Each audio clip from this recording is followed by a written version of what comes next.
Bom, pessoal, tudo bem? Eu aqui de novo. Essa aula é continuação com relação ao nosso conteúdo de qualidade da água.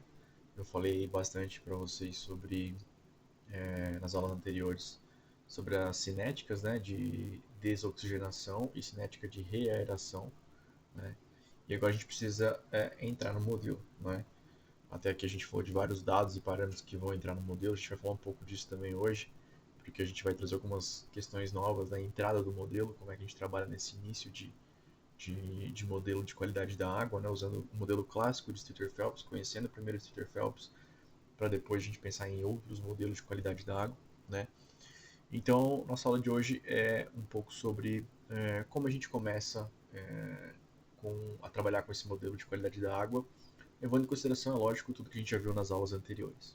Então, primeiramente, é muito importante a gente saber que para começar a calcular, né, concentrações iniciais ali de poluentes, no nosso caso aqui a gente vai trabalhar com o oxigênio dissolvido e com a demanda bioquímica de oxigênio, a DBO, né?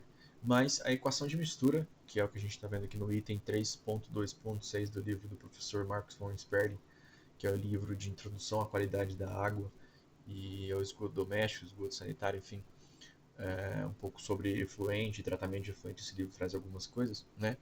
Mas o que a gente tem que ter noção é que essa equação é a equação que a gente consegue estimar o valor que ocorre quando há um ponto de encontro, uma mistura entre um corpo hídrico, um afluente, né? A chegada de um afluente num corpo hídrico, né? Que pode ser futuramente um corpo receptor, ou já é um corpo receptor, ou ainda, né, a mistura de um ponto de lançamento de um efluente, de uma estação de tratamento de esgoto ou um esgoto bruto, não tratado, com esse corpo receptor, né? Então essa aqui é a nossa equação clássica, a equação de concentração inicial, né? Esse zero porque é o ponto inicial da mistura, tá? E o que envolve, né, essa equação? Essa equação é uma média ponderada, ela é extremamente utilizada na nossa área de engenharia sanitária, então vale a pena compreender ela porque você vai sempre acabar utilizando quando for trabalhar com questões voltadas à qualidade de água, saneamento, de forma geral. Bom, o que a gente viu aqui é uma média ponderada então entre vazão e concentração. Vazão e concentração, lógico, de um constituinte 1, né? E a vazão desse constituinte 1, e a vazão do constituinte 2 e a concentração do constituinte 2, né? Para a gente calcular essa mistura. Então, uma média ponderada, pela vazão, né? Aqui pode ser o AD, como pode ser o DBO. Depois, mais para frente, a gente vai ver a aplicação dessa equação, né? O livro ainda traz essa equação, ela com uma nomenclatura, né, de QR, QE, CR, CE, que seria exatamente para a gente trabalhar com a mistura de um esgoto sendo lançado em um rio, né? Então o R seria o rio e o E seria o esgoto. Concentração de um poluente de esgoto e a concentração desse mesmo poluente ou desse parâmetro que está sendo trabalhado aí do rio, né? E as vazões do rio, a vazão do efluente, tá? Uh, Aqui a equação se repete, né? O, como por exemplo você utilizar isso para um rio, um corpo principal e um afluente chegando nesse rio também. É possível prever essa mistura, tá? Então, para facilitar a compreensão, o entendimento, né, numa imagem, seria o que? Nessa imagem aqui na figura 3.15 do livro, a gente vê dois pontos de misturas. Um ponto de mistura entre o rio principal e um esgoto, e mais para frente esse mesmo rio principal, após essas transformações, com um afluente, um outro corpo hídrico chegando aqui nesse rio principal. Então a gente percebe que para calcular essa equação de mistura, qual é a concentração, vamos pensar de um OD, de uma DBO, por exemplo, nesse ponto, né, é a média entre a vazão desse esgoto com a concentração desse esgoto e a vazão do rio e a concentração do esgoto, a concentração do rio, né? A gente percebe que ao longo do tempo aqui reações acontecem, né? A gente já viu como ocorre o decaimento da DBO, né? A própria reação, a gente viu já essa cinética, então a gente pode prever esse comportamento aqui, né? É, entretanto, mais para frente, num ponto de mistura entre o rio principal e o afluente, a gente volta aqui a ter que calcular, né, qual é a concentração desse parâmetro aí nesse ponto de mistura. Aí eu preciso ter o dado, né, de uma nova vazão aqui próxima, antes desse ponto de lançamento. Esse Q3 é diferente desse Q0, essa concentração zero, né? E aqui eu vou ter a vazão e a concentração do rio, do afluente, para poder prever o que ocorre aqui na mistura, e aqui eu tenho uma nova vazão 5, uma concentração 5, tá? E é lógico que se mais para frente eu vou ter um decaimento de uma DBO, por exemplo, eu vou ter uma reação em função de quedas ou, né, corredeiras, enfim. E aí eu posso aqui ter uma nova vazão, com certeza, né, uma nova concentração, pode ter uma recarga, enfim, são N possibilidades. A gente está falando então dos pontos de mistura, né? Então temos que ter o dado logo antes daquele ponto e a interferência, um afluente ou um esgoto, tá? É importante também a gente notar que essa nova vazão após a mistura nada mais é o somatório da vazão que está chegando naquele ponto, mais o esgoto ou afluente que está causando essa interferência no corpo hídrico principal. Tá bom? Então aqui a gente está vendo a equação de mistura, imaginando isso numa bacia hidrográfica, num corpo hídrico aí principal.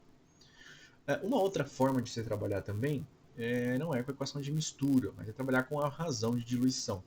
Tá? É óbvio que não é muito comum a gente utilizar para relatórios técnicos a razão de diluição. Tá? Porém, é uma forma fácil e rápida de a gente poder estimar, né, concentrações, certo? Como se a gente pudesse prever também, né, como eu comentei aqui nesses pontos de mistura, mas sem utilizar exatamente a equação de mistura em si.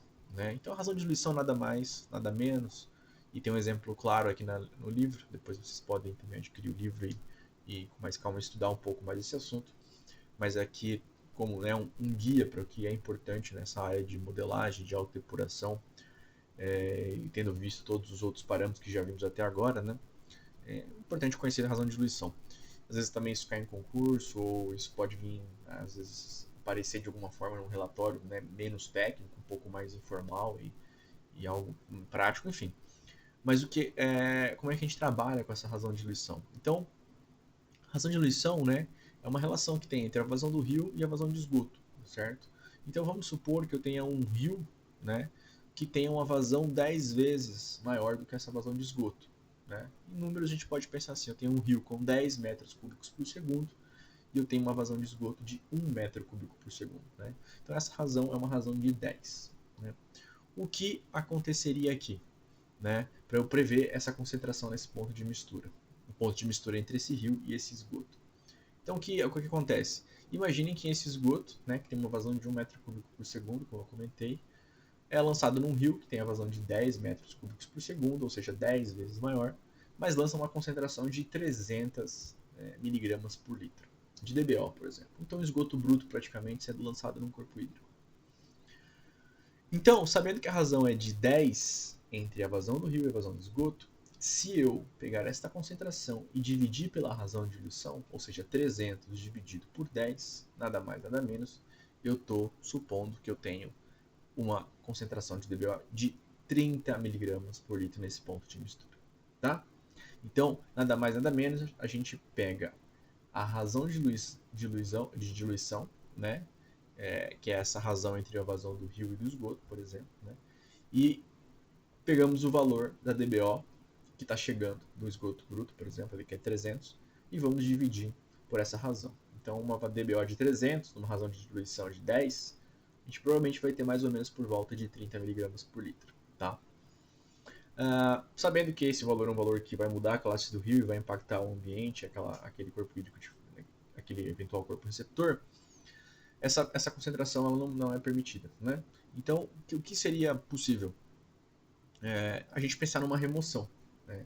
Então, por exemplo, se eu conseguir ter uma estação que me remova a DBO de 300 miligramas por litro para 50 miligramas por litro, eu poderia provavelmente lançar nesse corpo receptor. Por quê? Porque sendo lançado 50 dividido por 10, que é a razão de diluição, eu teria 5 miligramas por litro, né? Sem alterar talvez uma classe do rio, certo?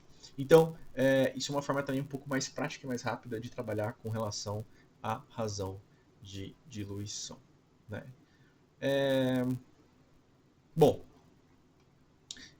o livro comenta algumas coisas sobre efluentes refratários, isso é importante, talvez no próximo tópico a gente abordar, mas vocês saberem que existe ali alguns tipos de poluentes, etc., que o decaimento, né, a depuração é um pouco diferente, e isso acaba às vezes você tendo uma concentração maior do que esperado. Enfim, não é o tópico dessa aula, mas só para vocês saberem também que a gente trabalha específico bastante com a DBO nessa razão de diluição para poder prever, né? Agora outros compostos isso começa a ser um pouco mais complexo e não é tão simples assim, tá? Bom, mas uma outra questão também que é importante é lembrar que eu tenho cursos d'águas que eles são intermitentes, né? Então, às vezes, na época de seca, a vazão é muito próxima do zero, o zero não existe, e aí eu vou ter apenas a vazão do esgoto, não tem uma diluição, né? Como eu comentei agora há pouco nesse exercício de trabalhar com a razão de diluição. Então, numa situação muito na pior situação, né, que seria a seca, você não teria vazão para diluição. Então a gente tem que pensar que quando vai trabalhar com equação de mistura e vazão de razão de diluição, a gente tem que pensar na vazão mínima, né, na vazão de seca, no período que eu não tenho vazão. Isso vai me interferir aí, talvez, no meu modelo, tá?